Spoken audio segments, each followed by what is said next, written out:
दोस्तों, आपकी कामयाबी आपके घर में सुख शांति लाती है।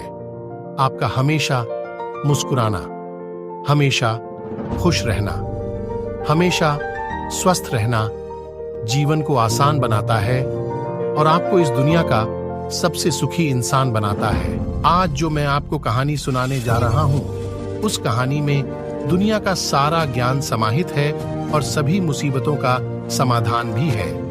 इसलिए इस कहानी को आप अंत तक जरूर देखें। बहुत समय पहले की बात है, एक छोटा सा नगर था।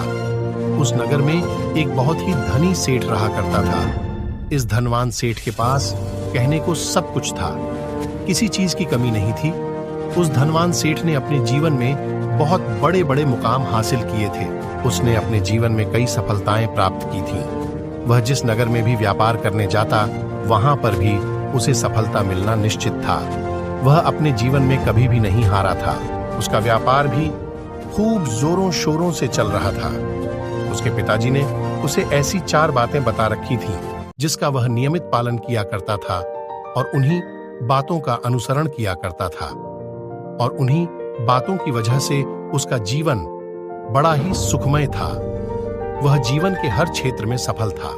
ऐसे ही काफी समय बीत गया और अब को धनवान सेठ काफी बूढ़ा हो गया था। अब उसे लगने लगा था कि मेरी मृत्यु बहुत नजदीक है, मेरी मृत्यु कभी भी हो सकती है।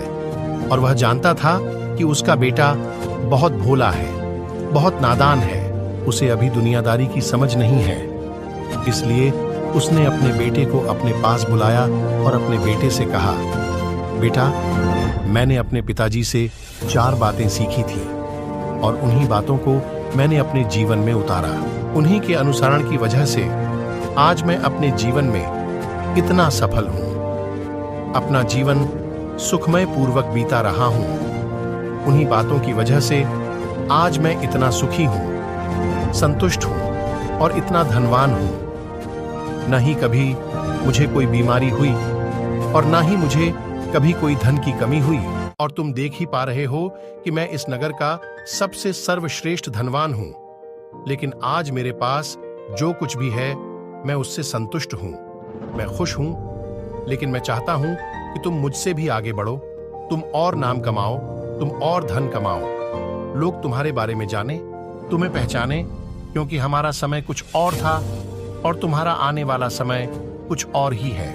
उस धनवान सेठ ने अपने बेटे को अपने और करीब बुलाया और उससे कहने लगा, बेटा, आज मैं तुमको दुनिया की ऐसी 4 महत्वपूर्ण बातें बताने जा रहा हूं, जो मुझे मेरे पिताजी ने बताई थी और इसी के कारण आज मैं इतना सफल हूं।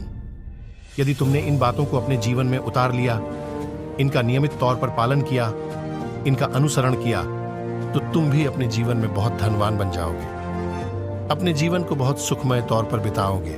इन बातों के अनुसरण से ना तो तुम्हारे घर परिवार में कोई दुख आएगा और ना ही तुम्हारे व्यापार में कभी कोई परेशानी उत्पन्न होगी। इतना कहकर धनवान सेठ अपने बेटे को 4 बातें बताना शुरू करता है। वह कहता है, बेटा, सबसे पहली बात है काम पर छांव में जाना और छांव में आना। दूसरी बात, अपने घर के चारों तरफ चमड़े की बाड़ रखना। तीसरी बात, हमेशा मीठा करके खाना। और चौथी बात, अपनी पत्नी को हमेशा बांध कर रखना। इतना कहकर वह धनवान सेठ अब निश्चित हो चुका था। वह यह जानता था कि उसका बेटा बहुत भोला है। वह अपने पिता की बात अवश्य मानेगा और इन सभी 4 बातों को अपने जीवन में उतारेगा और इनका अनुसरण करेगा। देखते देखते कुछ महीने बीत गए और फिर एक दिन धनवान सेठ की मृत्यु हो गई। अपने पिता की मृत्यु के बाद उस धनवान सेठ के बेटे ने उन सभी 4 बातों को एक कागज पर लिख लिया ताकि वह उन्हें भूल न जाए और उन्हीं बातों को वह अपने जीवन में उतारने लगा, उन 4 बातों का अनुसरण करने लगा। सबसे पहली बात जो उसके पिताजी ने उससे कही थी, छांव में जाना और छांव में आना, तो उसने अपने घर से लेकर अपनी दुकान तक पूरे रास्ते पर एक टेंट लगवा दिया, क्योंकि उसके पास पैसा तो बहुत था और उसे कोई रोकने वाला भी नहीं था। जब भी कोई उससे पूछता, आखिर तुमने ऐसा क्यों किया, तो वह उसके जवाब में बस इतना ही कहता कि मेरे पिताजी ने मुझे ऐसा ही करने को कहा है। इसके बाद उसने अपने पिता की अगली बात का अनुसरण किया। उसने अपने घर के चारों तरफ चमड़े की बाड़ खड़ी करवा दी। उसने अपने घर के दोनों तरफ चमड़े की एक दीवार खड़ी करवा दी। यह देखकर आसपास के लोग बहुत क्रोधित हो गए। वे लोग उससे झगड़ा करने पर भी उतर आए। कई लोगों ने तो यह तक कह डाला कि आखिर तुमने ऐसा क्यों किया? चमड़े की बाड़ तुमने क्यों खड़ी करवा दी?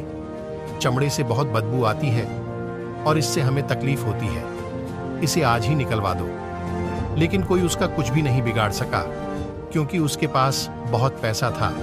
इसलिए कोई भी उसका ज्यादा समय तक विरोध ना कर सका और उसने भी मन बना लिया था कि वह अपने पिता की सभी बातों को दिल से मानेगा। उसके पिता ने उसे तीसरी बात कही थी, खाने को मीठा करके खाना, जिस कारण वह अपनी पत्नी से हर रोज खाने में कुछ मीठा ही बनवाता था। कभी सेवियां, कभी खीर, कभी हलवा, तो कभी मिठाइयां। हमेशा यही सब खाता रहता। और उसके पिता ने उसे चौथी बात कही थी, अपनी पत्नी को हमेशा बांध कर रखना, जिस कारण वह हर रोज अपनी पत्नी को रस्सी से बांध कर रखना था।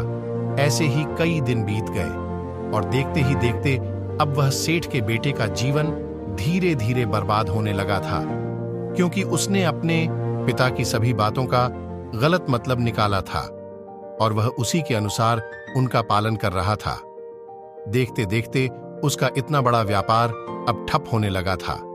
उसके यहां पर ग्राहकों की संख्या कम होने लगी थी, क्योंकि जब उसका मन करता तब वह दुकान जाया करता और जब उसका मन करता तो वह दुकान से घर लौट आता था। उसका अपने पिताजी के इस कारोबार में मन नहीं लगता था। इस कारण उसके सारे ग्राहक अब उससे नाराज होने लगे थे। उसके सारे ग्राहक अब एक एक करके उस दुकान को छोड़ते चले जा रहे थे। इसी कारण उसका पूरा व्यापार अब ठप हो चुका था। जिस व्यापार को खड़ा करने में उसके पिताजी ने खून पसीना एक कर दिया था, उस व्यापार को उसने कुछ ही महीनों में पूरी तरह से बर्बाद कर दिया था। अब उसका धंधा बहुत कम हो चुका था, जिस कारण वह बहुत परेशान रहता था, बहुत चिंतित रहता था। और तो और उसने अपने घर के चारों तरफ चमड़े की दीवार खड़ी करवाई थी। उस कारण आसपास पर बहुत गंदी बदबू फैल चुकी थी। इसलिए जो भी उसके आसपास रहते थे, उन सभी ने वह घर छोड़कर कहीं और अपना बसेरा बसा लिया। चमड़े की बदबू के कारण अब उसके घर में भी कोई नहीं आता था। यहां तक कि उसके मित्र और उसके रिश्तेदार भी उस घर में आने से कतराते थे। लेकिन अब भी उसे समझ नहीं आ रहा था, आखिर यह सब हो क्यों रहा है। वह बहुत परेशान रहने लगा था और वह हमेशा मीठा भोजन किया करता था, जिस कारण उसका वजन बहुत बढ़ चुका था और इस मोटापे के कारण उसके शरीर में न जाने कितनी सारी बीमारियों ने अपना घर बना लिया था। फिर उसे एहसास हुआ कि मैंने कितना गलत किया। तो दोस्तों, हमें इस वीडियो से यह सीख मिलती है कि हमें दूसरों से राय लेकर कार्य करना चाहिए। दोस्तों, आज की वीडियो में केवल इतना ही। अगर आपको वीडियो अच्छा लगा हो तो वीडियो को लाइक और हमारे चैनल को सब्सक्राइब करें।